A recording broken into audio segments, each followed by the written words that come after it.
pour cet exposé très précieux et intéressant. Comme vous venez d'entendre, l'exposé de Monsieur Coste, enfin professeur Coste, est toujours très théorique. Mais il donne des pistes à explorer. Enfin, il nous a présenté 4 étapes de rapport, enfin de l'état de rapport avec l'autre. Je pense que ça a été en résonance parfaite avec les autres exposés que nous avons entendus jusqu'à présent. Alors je vais maintenant demander au professeur Jean-François Graziani de poser quelques questions au professeur Coste. Merci. Oui, merci, bonjour.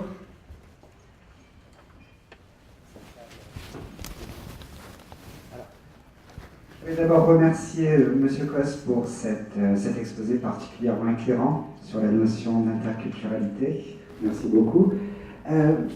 Pour commencer, dans votre exposé, vous avez souligné qu'en dépit d'une littérature abondante sur la question, dans la formation en langue, la dimension culturelle est souvent marginalisée. De plus, avec le poids grandissant des standardisations et des certifications, c'est une tendance qui, me semble-t-il, se renforce. Est-ce que vous avez des pistes à nous suggérer pour replacer en quelque sorte le culturel ou l'interculturel au centre de la formation en langue?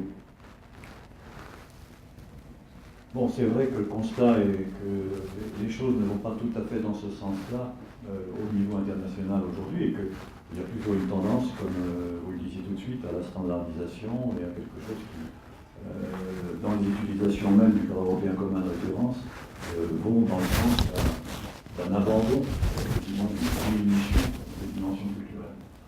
Alors, ce que j'ai essayé de faire justement, c'est en partie une réponse à ce type d'interrogation, à savoir qu'on a peut-être besoin, dans la réflexion didactique aujourd'hui, non pas de dire il faut renforcer le culturel de son côté, mais plutôt il faut trouver des modèles, il faut trouver un certain nombre de moyens et de réalisations concrètes, de faire en sorte que dans les formations, il y ait un phénomène de réflexivité qui s'installe aussi et qui fasse que dans l'apprentissage des dimensions langagières, leur dimension culturelle soit toujours soulignée. Mais ça suppose à ce moment-là qu'on déshomogénéise la langue, si je peux dire. Donc on considère que l'apprentissage se fait à travers la pluralité linguistique des langues, mais la pluralité linguistique interne à une langue donnée, parce que c'est à travers cette pluralité linguistique qu'on peut reconstruire, par exemple sociolinguistiquement, des diversifications culturelles. Si on est sur un modèle de type système grammatical, grammaire, lexique, etc., homogène, la langue c'est de la norme, et puis il y a des petites variations qui viennent s'ajouter à ça, on n'en sortira pas. On peut s'en sortir que si on commence par dire la langue c'est de la variation, et s'ajoutent là-dessus différents types de normes. Et ces normes sont sociales, sont culturelles, font qu'on va fonctionner de telle manière dans tel contexte et de telle autre manière dans tel autre contexte. Pour moi, c'est la façon dont les choses se tiennent. Une deuxième question. En écoutant votre présentation, dans la première phase, vous nous présentez donc une sorte d'approche ethnographique de notre culture. Et dans la quatrième phase, donc la prise de conscience d'une pluralité interne, il me semble que si cette pluralité est acceptée, on aboutit un petit peu au même résultat, à savoir une certaine relativisation des valeurs culturelles. Est-ce que vous pouvez préciser justement l'articulation entre la première phase et la quatrième phase? Quelqu'un comme Mike Barham l'a très bien fait, je crois. C'est-à-dire qu'il soulignait que dans la première phase, si on peut dire, dans ce que j'ai appelé la première phase, c'est pas exactement son déroulement à lui, mais la position en quelque sorte ethnographique peut être une position qui reste jusqu'à un certain point distante. Ce n'est pas une position qui serait une position d'engagement, une position d'adhésion, une position d'expérience en tant que telle. Ça peut être une observation outillée.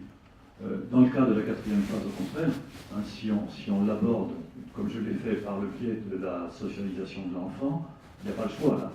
C'est quelque chose qui suppose une forme d'immersion, une immersion qui va être différenciatrice entre les différentes instances de socialisation, mais c'est quelque chose qui, effectivement, va relativiser également, mais relativiser dans une perspective qui est celle de l'existentiel, pas nécessairement conceptualisée d'ailleurs chez le jeune enfant. C'est peut-être le rôle de l'école de rajouter cette dimension conceptualisante ensuite, mais qui est très différente de la relativisation de l'observateur outillé ethnographiquement.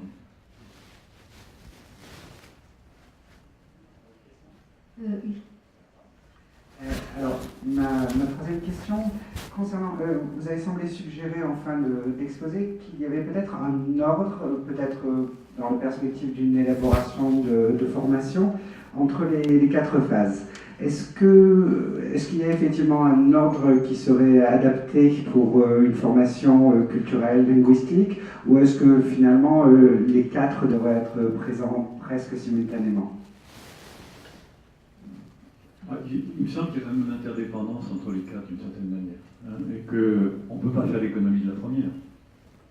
Les stéréotypes, c'est utile, hein, ça fonctionne, c'est un moyen d'action, les stéréotypes. Mais il faut pouvoir, d'une certaine manière, les remettre à leur place dans une perspective qui est celle de la relativisation, de la pluralisation, etc. etc.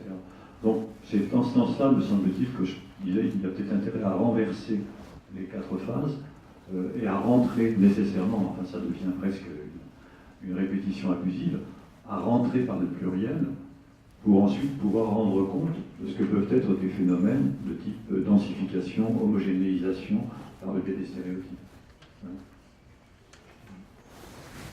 Merci beaucoup.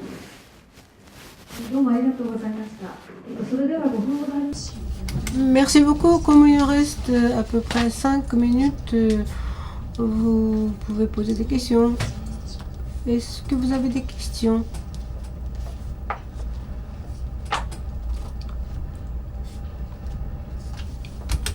Non. Ok. Bon, comme il n'y a plus de questions, il nous reste à remercier Monsieur Daniel Coste. Merci beaucoup, Monsieur Coste.